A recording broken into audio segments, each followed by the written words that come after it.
Best varicose wines చికిత్సనే పొందండి. నొప్పి లేని చికిత్స కోసం సంప్రదించండి ఎబిస్ హాస్పిటల్.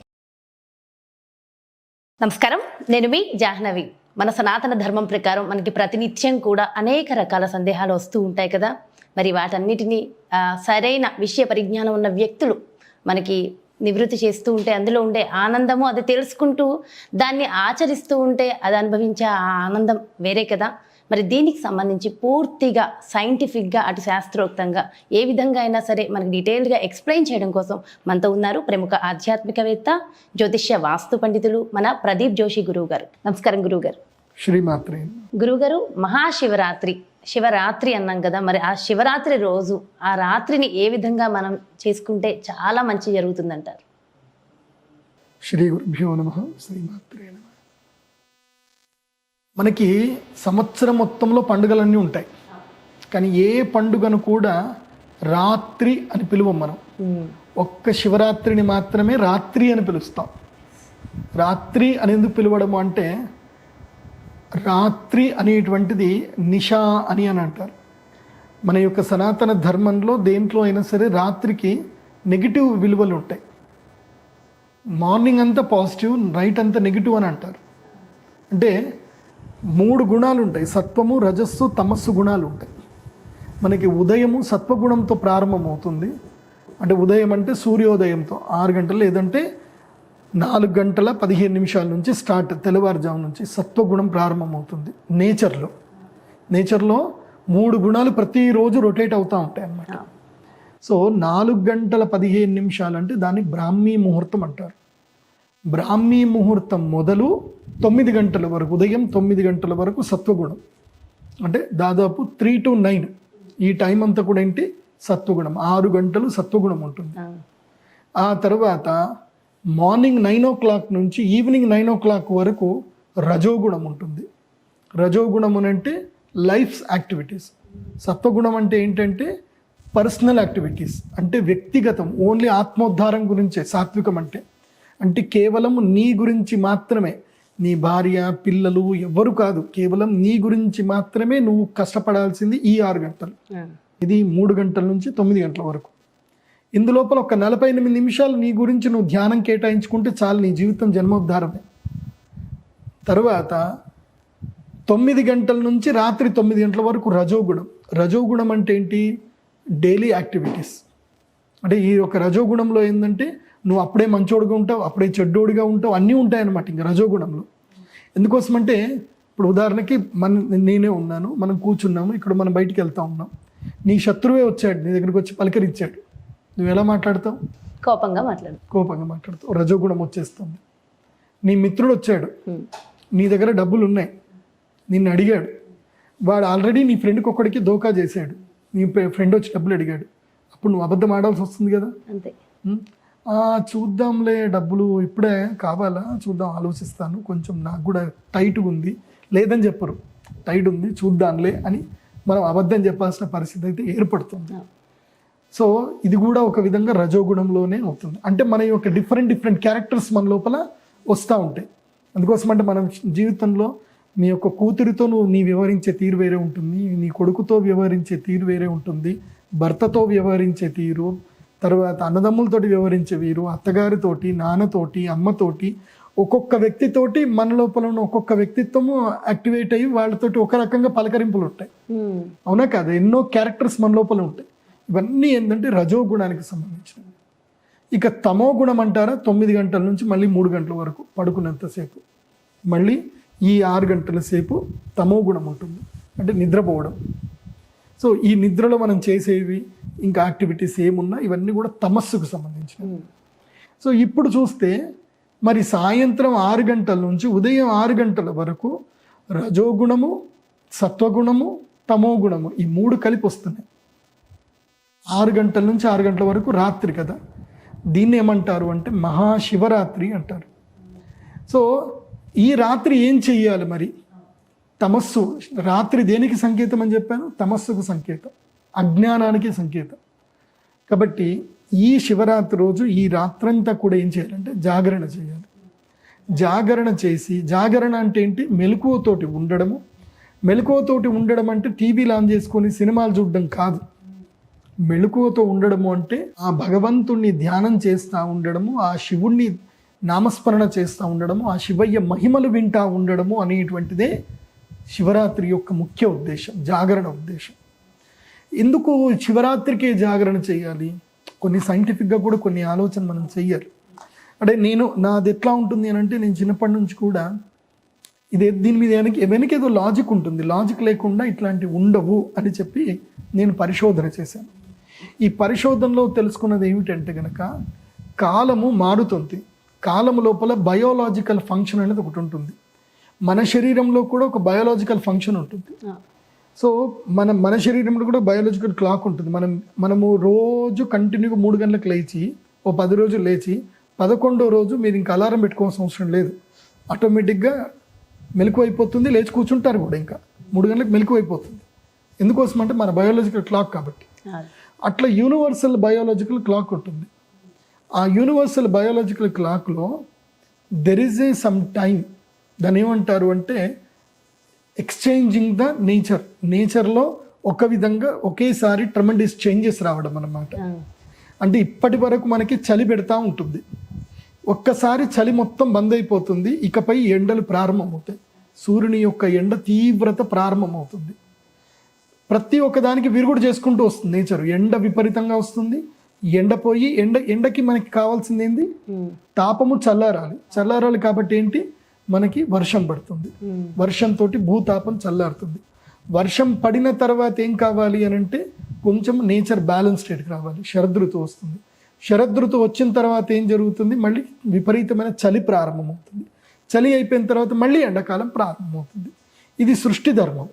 ఈ సృష్టి ధర్మములో ఈ శివరాత్రి ఏం చేస్తుంది అని అంటే బయోలాజికల్ క్లాక్ అనేది మారుతుంది. ఇంకా పయ్యి మొత్తం కూడా లయము ప్రారంభమవుతుంది. ఇప్పుడు శిశిర ఋతువు, ఆకులన్నీ కూడా రాలిపోతాయి. ఆకులు మొత్తము రాలిపోయి మనకి నేచర్ ఒకటి చూపిస్తుంది. అంటే ఈ ప్రపంచములో ఏది కూడా శాశ్వతం కాదు. దుఃఖము శాశ్వతం కాదు, సుఖము శాశ్వతం కాదు, ఏది శాశ్వతం కాదు. అట్లాగే నీకు కష్టాలు వస్తాయి, ఆ కష్టాలు కూడా నీకు శాశ్వతం కావు. ఇప్పుడు ఉదాహరణకి ఇప్పుడు మీరు అడవికి వెళ్ళి చూసారనుకోండి, అడవి మొత్తం కూడా మీకు బోసిపోయినట్టు ఉంటుంది అనమాట. కంప్లీట్గా ఎక్కడ మీకు పచ్చదనం కనపడదు. కేవలం ఎక్కడైతే గోగు పూలు తప్ప, అంటే ఆరెంజ్ కలర్లో ఫ్లవర్స్ తప్ప ఇంకెక్కడ ఫ్లవర్స్ కూడా కనబడవు అడవిలో.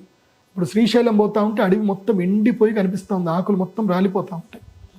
ఇది మనకి శివుడు ఏం సూచిస్తున్నాడు అంటే లయమును సూచిస్తాడు. నేను శిశిర ఋతువులో వచ్చాను, ఇది లయము, మీరు నా లోపల లయం అవ్వాలి అని చెప్పి మీరు శివరాత్రి జాగరణ చేయండి. ఈ రాత్రి జాగరణ చేసి మీ యొక్క ఆలోచనలని, మీ బాధలను, మీ దుఃఖములన్నింటినీ కూడా నా యందు లయము చేయండి. అయితే గురుగారు, జన్మానికో శివరాత్రి అంటారు కదా, మరి అదెందుకంటారు? జన్మానికి ఒక శివరాత్రి అంటే ఒక్క శివరాత్రి నిష్ఠతోటి, నిరాహారముతోటి, పూర్తిగా శివయ్య దగ్గర ఉండి, పూర్తి నిష్ఠతోటి ఉండి మంచిగా శివుడి గుడిలో దీపాలు వెలిగించి చేస్తే ఇంకా వాళ్ళకి జన్మ చరితార్థమైపోతుంది. దానికి ఒక మంచి ఉదాహరణ మనకి శివపురాణంలో కూడా ఉంది. అందుకోసం అంటే మన కథలు వింటే మనం తొందరగా తత్వాన్ని అర్థం చేసుకోగలుగుతాం. ఒక దొంగ, ఒక భయంకరమైన దొంగ, వాడి జీవితాంతము దొంగతనం తప్ప ఏమీ లేదు. వాడి జీవితంలో దొంగతనాలు చేయడాలు, ఇంకోళ్ళని ఇబ్బంది పెట్టడాలు, కొట్లాడాలు చేయడాలు, ఇదే పని వాడిది. అలాంటి వాడు ఒకరోజు, అంటే ఈ శివరాత్రికి ముందు రోజు దొరికిపోయాడు. దొంగతనం చేస్తే దొరికిపోయాడు. దొరికితే ఇంకా వాడిని అందరూ కూడా తరుముతారు. వాడిని ఎక్కడనట్రా, వీడిని పట్టేసుకుందామరా, వీడు దొరికాడరా అని చెప్పి తరుముతారు. వాడు ఆ తరిమే భయంలో పరిగెత్తుకుంటూ పోయి ఒక అడవిలో పాడుబడ్డ శివాలయం లోపలికి వెళ్ళిపోయి తలుపులు వేసుకొని కూర్చుంటాడు. వీడు ఆ రోజు మొదలు, అంటే ఈ రోజు రాత్రి అయిపోయింది కదా, తెల్లారితే శివరాత్రి పండుగ. సూర్యోదయం మొదలు వాడు అక్కడనే గుడిలోనే కూర్చొని ఉంటాడు. ఆ గుడి చుట్టూ పాములు ఉంటాయి కాబట్టి ఆ గుడి లోపలికి వెళ్ళడానికి ఎవరు ధైర్యం చెయ్యరు కాబట్టి వాళ్ళంతా బయటే ఉంటారు. వీడు బయటకు వస్తే వీడి పని చేస్తాంరా అని చెప్పి అందరు బయట కూర్చుంటారు. వీడు లోపలనే ఉంటాడు. వీడికి లోపల భయంతో శివుడు దగ్గరనే ఉన్నాడు. వాస్తవంగా వాడికి శివుడు అంటే భక్తి లేదు, కానీ శివుడు దగ్గరనే ఉన్నాడు. తర్వాత ఏమైంది? ఈ లోపల వాడికి ఆకలిస్తుంది, ఆలోచన రావాలి, అన్నీ ఉంటాయి కదా. లేచాడు, ఆ ప్రదేశం అంతా క్లీన్ చేసుకున్నాడు, మొత్తం క్లీన్ చేశాడు. శివుడి మీద కూడా మొత్తం క్లీన్ చేసేసాడు.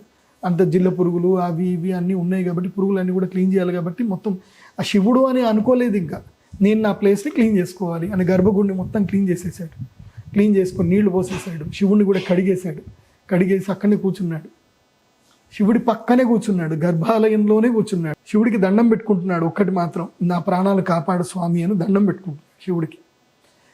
అంత అయిపోయింది. రాత్రి అవుతుంది. రాత్రి ఏం చెయ్యాలి అని చెప్పి దీపం వెలిగించాడు. కంటికి ఏం కనపడలేదు, తేళ్ల చిక్కడ కురుస్తాయని చెప్పి దీపాలు వెలిగించాడు. అయిపోయింది. తెల్లారింది. తెల్లారిన తర్వాత వీడు వెళ్ళిపోయాడేమో, అందరు వెళ్ళిపోయారేమో అని అనుకున్నాడు. డోర్ తీసి బయటకు వచ్చాడు.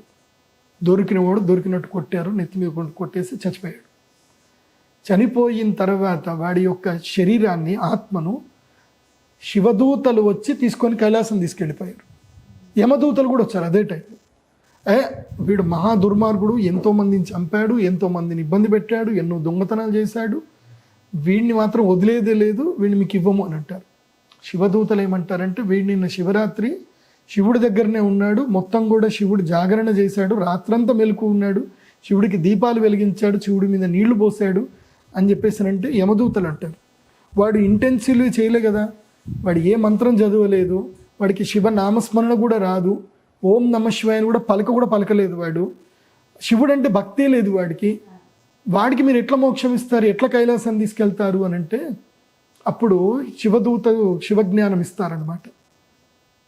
సరే, ఉదయిస్తున్న సూర్యుని చూసావు కదా అని అంటే, చూస్తున్నామంటే, సూర్యుడి యొక్క శక్తి నీకు తెలుసా అని అడుగుతారు యమదూతలు. తెలుసు, మహాద్భుతమైన శక్తి, సహస్ర భాను కిరణులు అంటారు.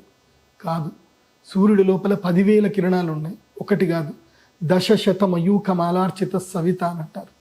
సో 1000 కిరణాల యొక్క తత్వం మొత్తం చెప్పు నువ్వంటే మాకు తెలియదు అని అంటారు. మరి 1000 కిరణాలు ఉన్నాయంటున్నావు, 1000 కిరణాల తత్వం చెప్పలేవు. సూర్యుడైతే ఉన్నాడు కదా, సరే నీవు సూర్యుడు ఉన్నాడు అని నువ్వు నమ్మవు, కానీ సూర్యుడు నీకు వెలిగిస్తున్నాడా లేదా? ఇస్తున్నాడు. సూర్యుడు నీకు శక్తిని ఇస్తున్నాడని నీకు నమ్మకం లేదు, నువ్వు నమ్మకు, కానీ సూర్యుడు నీకు శక్తిని ఇస్తున్నాడా లేదా? ఇస్తున్నాడు. ఈ యొక్క చెట్టు, చామ, పిట్ట, గుట్ట ఏవైతే అన్నీ ఉన్నాయో ఈ చరాచర జగత్తులో ఉండేటి వీటన్నిటికీ కూడా సూర్యుని యొక్క తత్వం తెలియదు. అయినా సూర్యుడు వాళ్ళందరికీ కూడా శక్తిని ఇస్తున్నాడా లేదా? ఇస్తున్నాడు. ఒక ధాన్యము గింజ పండడానికి సూర్యుడి యొక్క శక్తి కావాలి, వస్తుందా లేదా? వస్తుంది. ఒక పువ్వు వికసించడానికి సూర్యుడి యొక్క కిరణాలు చంద్రుడి మీద పడి పుష్పాల మీద పడితేనే పుష్పములు వికసిస్తాయి, లేకపోతే వికసించవు. మరి ఈ శక్తిని ఎవరిస్తున్నారు? సూర్యుడే ఇస్తున్నాడు. మరి వీళ్ళందరికీ ఆ శక్తి తత్వం తెలుసా? తెలియదు. మరి వీళ్ళందరూ కూడా ఆ సూర్యుని ప్రార్థన చేస్తున్నారంటే తెలియదు.